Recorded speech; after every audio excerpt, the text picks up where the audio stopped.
Il s'est écoulé près d'1 an et demi depuis que Florent Pagny mène une lutte acharnée contre un cancer du poumon. Après avoir annoncé en janvier 2022 la découverte d'une tumeur dans cet organe vital, il a fait savoir durant l'été 2022 qu'il était en rémission. Malheureusement, la maladie a fait son retour au début de l'année 2023.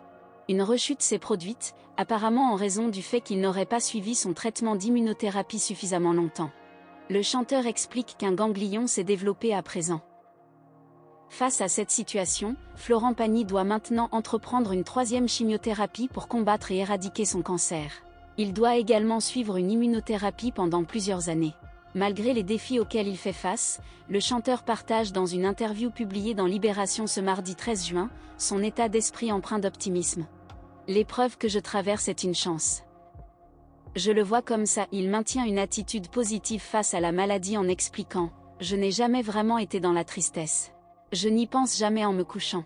À vrai dire, j'en parle rarement, voire jamais, à part lorsqu'on l'évoque. » Florent Pagny n'envisage qu'une seule perspective, celle de retrouver son public. Son plus grand souhait est de continuer à vivre de sa passion pour la musique.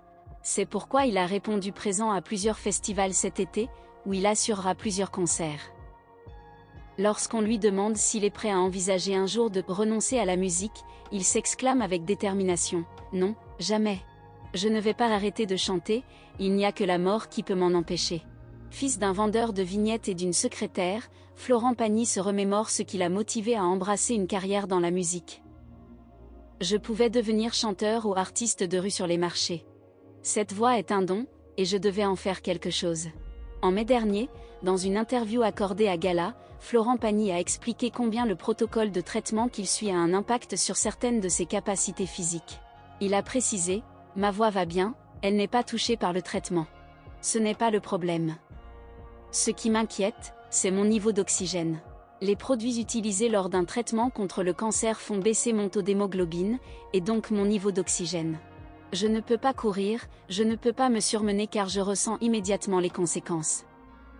Il faut que je retrouve mon souffle progressivement.